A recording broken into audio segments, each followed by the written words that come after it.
We're going to talk tonight. I'm going to talk about defensible space, but very specifically, I'm going to talk about some of the myths that surround defensible space.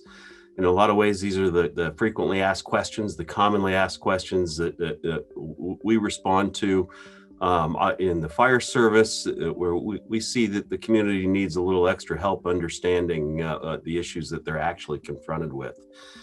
I'm going to open up with a quick video, but again, we're talking myth busting tonight, defensible space.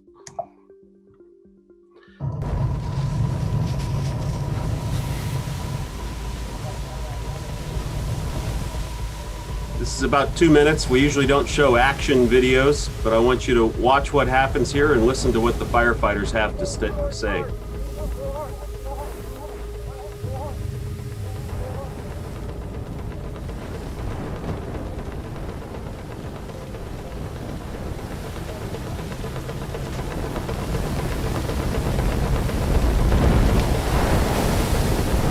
This is a classic example.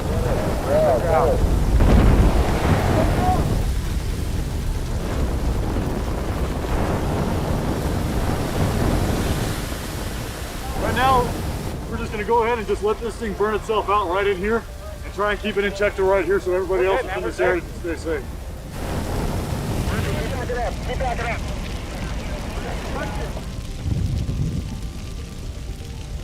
Rather burn there. Yeah, I hear you.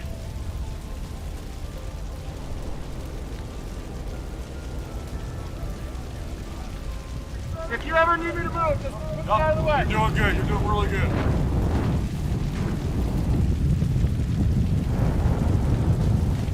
It's fairly close to the structure, but the good part about this is the owner of the house was obviously paying attention when someone told him, hey, you know, you really do need defensible space between vegetation and your structure. Defendable space gives us time. But you go out here to our north, there's just house after house after house that's just getting feed to crap right now.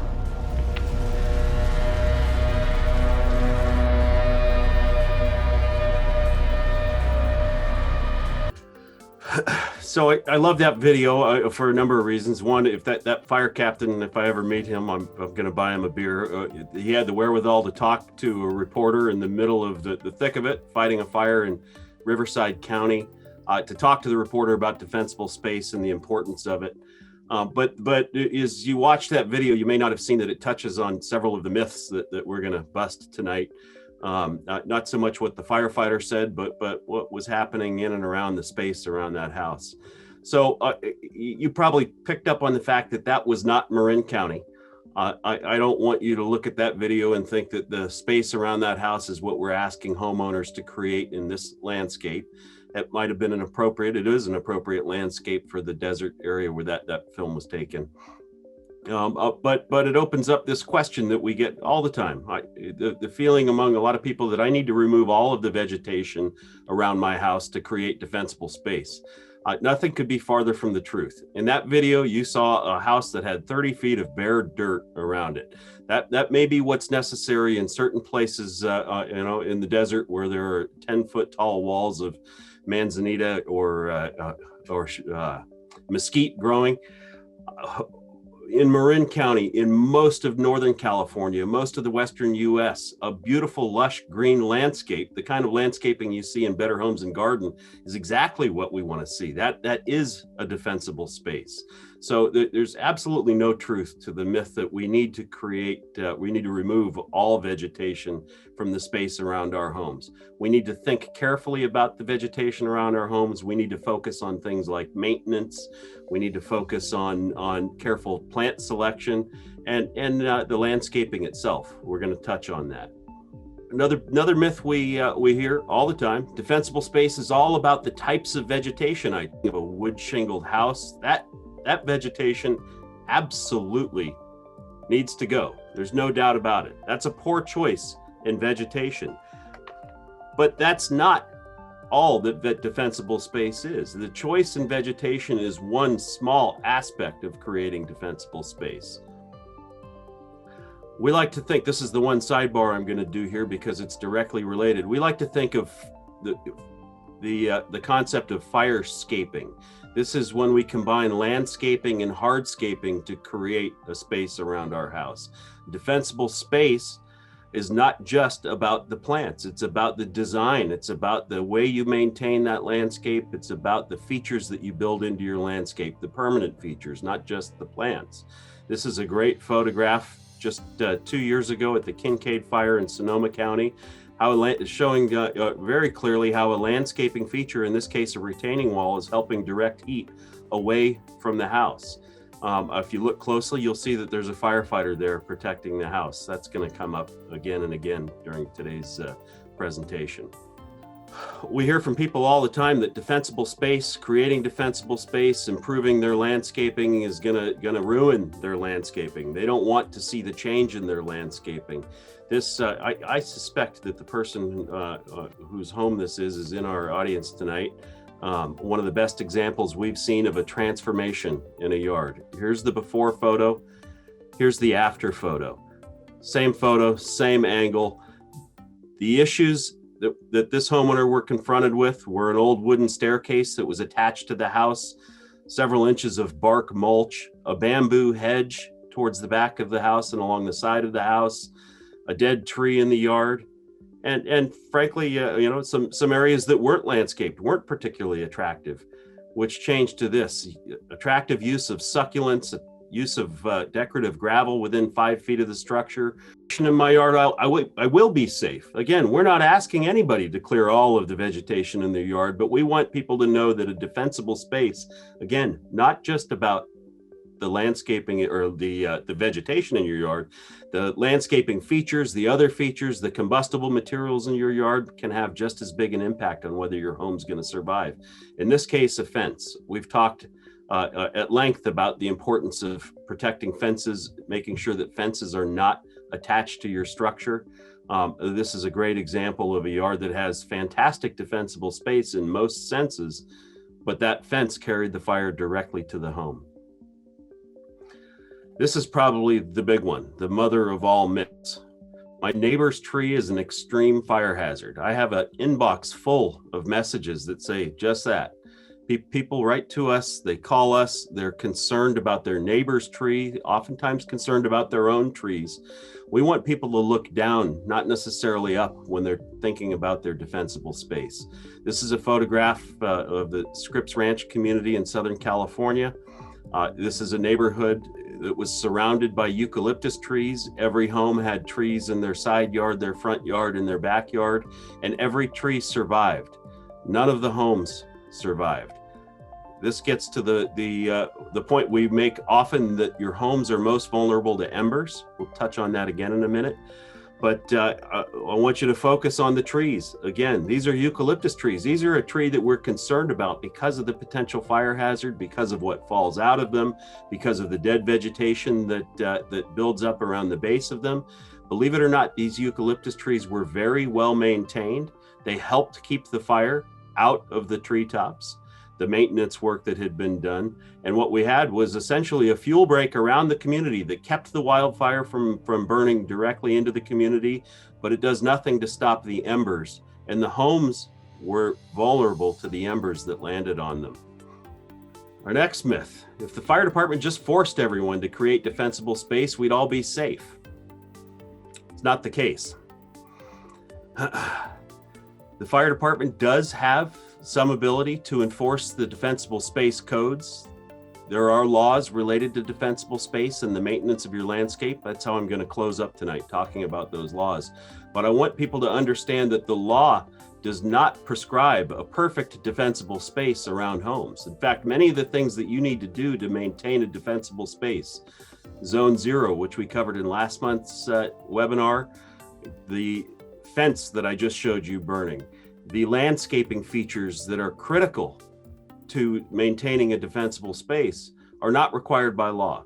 The law requires that we address certain issues related to vegetation around our property, and that we do a minimal amount of maintenance on our trees. It does not prescribe a perfect defensible space, and I think we should all be striving in Marin and Northern California to create what's essentially a perfect defensible space around our homes.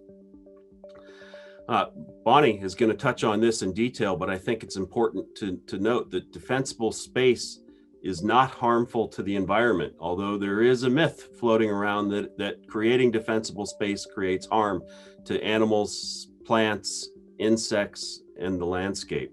This is not the case. You can have a healthy native landscape that's lush, well-maintained, and fire resilient. There's absolutely no reason that you can't have a healthy landscape, a healthy environment around your home that's attractive to birds and pollinators and animals, and that's also resilient to wildfires. Myth: defensible space means cutting down trees. This is not the case. Again, we're not talking about the trees when we talk about defensible space, at least not the canopies of them.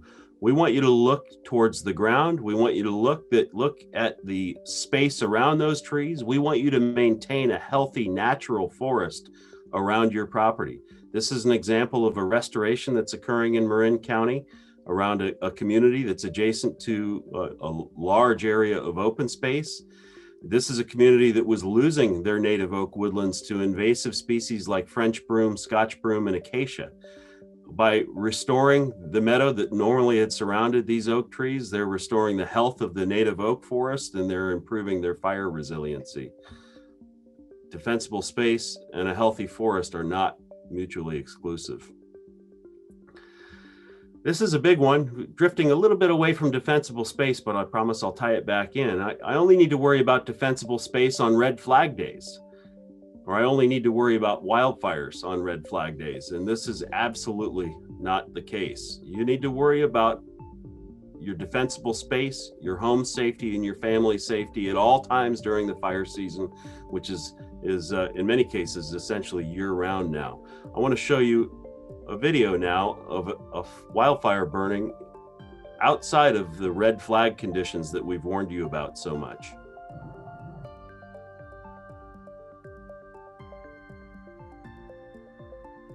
What you see here is a small fire. This fire is probably not even 1/4 of an acre. It started near a roadside. This is near Sparks, Nevada.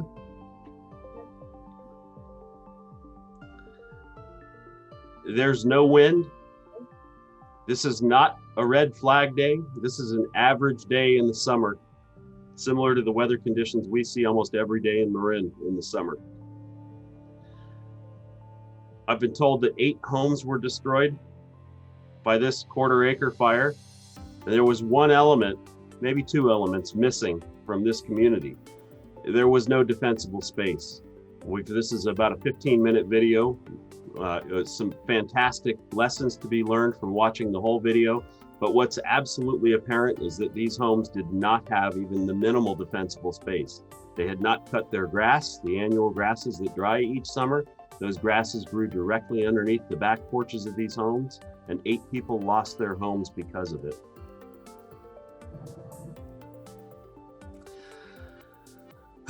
This is where we start to make a little transition in our thought. The myth is defensible space means my house fend itself. The defensible and defensible space refers to firefighters. Defensible space is a concept that goes back decades, and it really goes back to creating a space that's safe for firefighters to operate. It creates a space around a home where firefighters can protect the home, the firefighters do the defending, and the defensible space makes it safe for them to do that. Without the firefighters in many of these photos, in fact, I pointed them out to you, those homes may not have survived. We talk now, in fact, this is a concept that's really coming of age in Marin County, but we talk sometimes about survivable space, creating a space around your home where your home might survive a fire, even if no firefighters are there. That's important because based on the experiences of the last 5 years, we have seen communities that were impacted by fires so quickly that we weren't able to get enough firefighters there to make an impact. That's going to continue to happen, and those conditions may get worse, but we're still aiming to create a space where firefighters can safely protect your home. Incredibly important to think about. this isn't just rehashing one of the previous slides. The myth is if the fire department would just enforce the law, everybody would be safe. Some of you may have received a hazard notice that looks like the one on the screen. This is in many ways a law enforcement issue. There are laws on the books. There have been laws on the books in Marin County for over 100 years relating to defensible space. But as we saw earlier, the number of homes, the number of properties that require defensible space, and the fact that the issues that are addressed by the law itself are not a complete picture of what threatens your home makes it incredibly difficult to simply enforce the law and assume that everybody's going to be safe. That's just not the case. I'm going to transition now into talking about what that law is and how it applies and how we can help overcome some of those myths when we're thinking about defensible space around our homes and defensible space as a law. In California, there are a variety of laws and codes and ordinances that address defensible space. The California Public Resources Code, 4291, which applies to all homes in state responsibility areas in the state. And in Marin County, we've also adopted the California Fire Code. Both of these laws address the same set of issues in slightly different ways. They work together, they're complementary, they're important. And they address the defensible space around your home in using this theory of zones. So in the quickest description I can give you, zone 0 to 5 feet. Again, last month's presentation, our webinar. Zone 0 is going to be addressed by a new law, a change to California Public Resources Code that'll come into effect starting this year and be phased in over the next 3 years. And that's going to address a number of items that we know now are extremely important to the survival of your home, the combustibles within 5 feet of your walls. Zone 1, 5 feet to 30 feet, is a space where the CAL FIRE and the state law addresses it directly as the lean, clean, and green zone. This is an area where we want to see no dead vegetation at all. Grasses must be cut to 3 inches or less. Trees need to be limbed up 6 feet from the ground or a third the height of the tree. And we want to see spacing put between shrubs and plants. And that's it under the law. Nothing about removing those trees, nothing about removing all of that vegetation. It's about maintenance. It's about lifting the canopy of the trees up and cutting your grass in that space. Things like combustible mulches, landscaping features are not addressed in the law. They're not required by the law. They're not disallowed by the law. From 30 to 100 feet, the law requires that you provide basic maintenance, not removal of trees, removal of dead vegetation only. You don't necessarily under the law need to cut your dry grasses from 30 to 100 feet, although we strongly recommend that. We want to see shrubs. We want to see green, lush vegetation. We want to see healthy plants. We want to see a reduction in the number of invasive plants, but none of those things are required by law. What is required in that space is the removal of dead vegetation. So from 0 to 100 feet from your structure or to your property line, whichever is closer, we're looking at maintenance under the law, simply removing dead vegetation.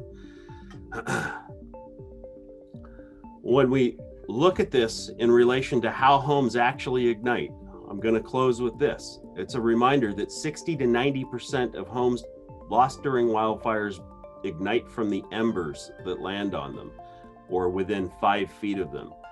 There's nothing in the current law that addresses this issue. So when we talk about defensible space, when we talk about defensible space as a law, when we look at it as a law enforcement issue, we're really focusing on 10% of the homes that are lost during wildfires. But it's important to note that 100% of the homes that don't have defensible space are vulnerable during a wildfire. So the statistics can be used to tell you many things. They can tell you that 60 to 90% of the homes that are lost during a wildfire are going to look like this one during the campfire in Paradise. This is a home that burned down due to embers that landed on it. It did not have what I would consider to be adequate defensible space. It even has a juniper shrub in the front yard. The juniper shrub didn't burn, but the house did. What does that tell you? A number of things that you've learned in our recent webinars. Here's a home, the inverse of that photograph. Here's a home that had good defensible space within 30 feet of the structure, that had close attention to the maintenance. This home survived when the landscape around it was burned. Critical issues, important things for you to think about. I hope that we brought some understanding to some of these myths that surround defensible space, and I hope that folks go home with a better understanding of what they need to focus on around their homes.